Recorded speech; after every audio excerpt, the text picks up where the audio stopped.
Kung nagmahal ka na, dapat alam mo na to. May mga araw talaga sa buhay mo na sana hindi na lang matapos. Na sana wala na lang wakas. Lalo na kung masaya ka. Lalo na kung nagmamahal ka ng sobra-sobra.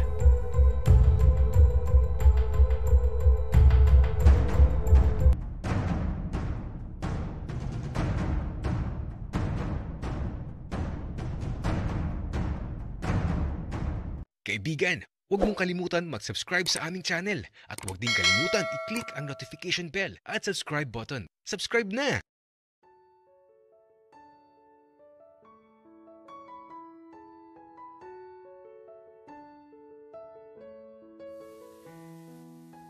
Kapag nasa panahon ka na nababalot ng kalungkutan ng puso mo, pati ang mundo mo, maghahanap ka talaga ng taong makakaunawa sa nararamdaman mo.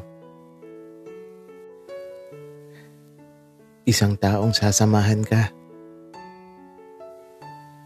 Isang taong magpapakita ng halaga mo.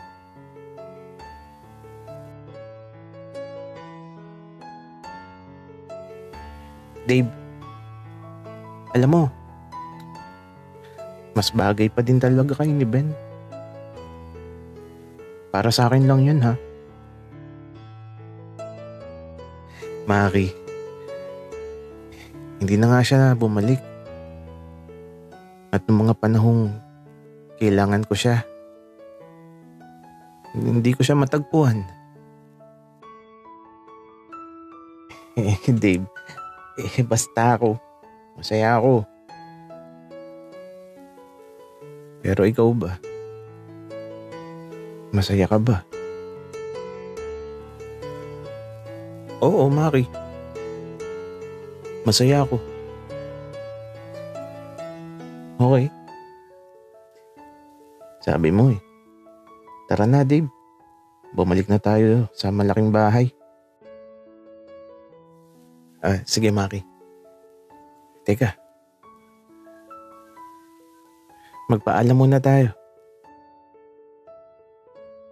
Kaya ito, hinanap namin ang tatay ni Ben. At nung makita na namin, nilapitan namin kaagad para makapagpaalam na kami.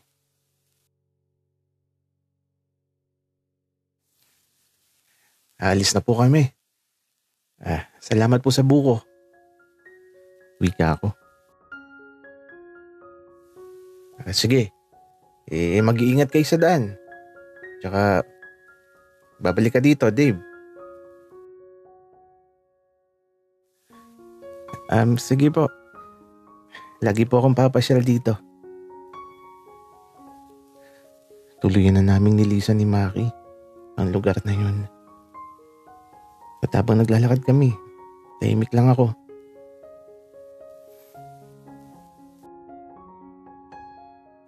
Napakabait ng tatay ni Ben. Alam mo ba, Dave, nung umalis si Ben, okay lang sa kanya. Hindi na siya nagtanong masyado. Kasi kilala naman daw niya ang anak niya. Alam niyang may pinagdadaanan si Ben.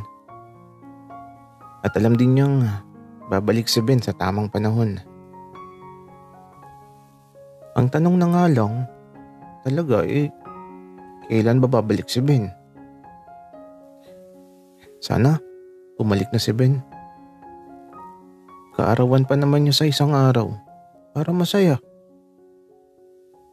Tsaka Dave, alam mo ba, kapag bumalik na si Ben, magpapabidyo okay talaga ako.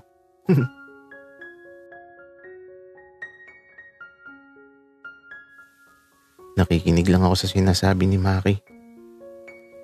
Hindi ko kasi alam ang sasabihin ko. Hindi ko alam kung magiging masaya ako.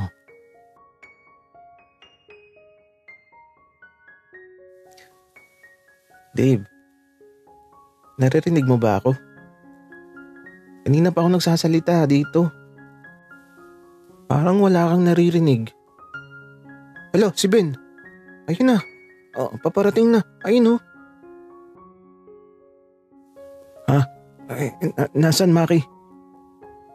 Wika ko. Kasabay ng kaba na parang sasabog ang puso ko. Practice lang, Dave. Ikaw naman. Excited masyado. Maki. Ang gulo mo. Tara na nga. Bilisan na natin maglakad.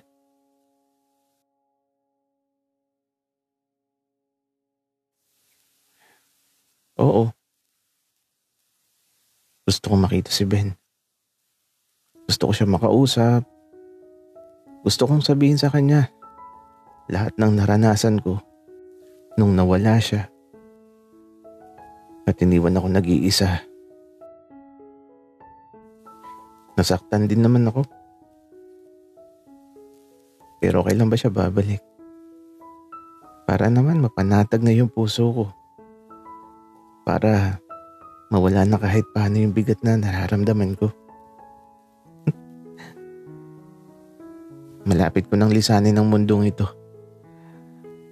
Ang mundo kung saan hindi ko na alam ang patutunguhan ko. At kahit sa huling sandali, gusto kong makausap si Ben. Kahit saglit lang. Dave, napakatahimik mo talaga. Di ka naman ganyan dati. Ikaw nga yung Maki. Napakadaldal mo pa din. At napakagulo mo pa din. Di ka pa din nagbabago. Mamimiss kita, Dave. Kapag nagsimula ka na maglakbay sa himpapawid patungo sa langit. Maki, ano ka ba? Huwag natin pag-usapan ang bagay na yan. Dave, nakakainis ka.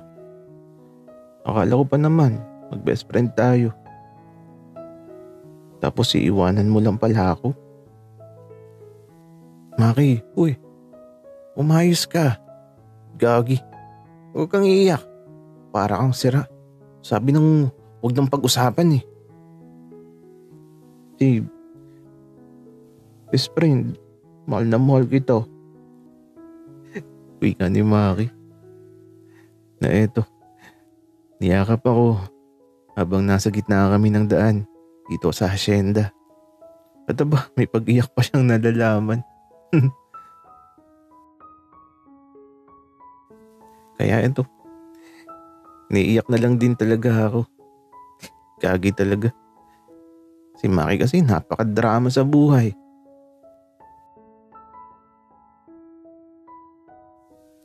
Uy, Maki, huwag ka na nga umiyak. Mahal na mahal din kita, best friend ko. At eto, mas lalong umiyak si Maki. Kala may batang inagawan ng lollipop. Ay naku, mababaw talaga ang mga luha niya. Kahit noon pa man. Iyakin na talaga si Maki. Pusong mamon kung tawagin. Mababaw ang luha. At apektado kagad sa sitwasyon. Ay naku, si Maki. Maki, tara na. Umuwi na tayo. Mamaya ka na magdrama. Baka may makakita pa sa atin. Baka isipin inaaway kita. Inaaway mo naman talaga ako, Dave. Ay nako, Maki. Alam mo, napaka-OA mo din talaga. Tara na nga. Tapos magluto tayo. Tapos, kumain tayo ng madami.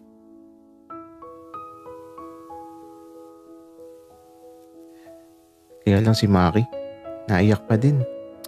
Ay naku, ang best friend ko. Di na nawala ang pagiging iyakin niya.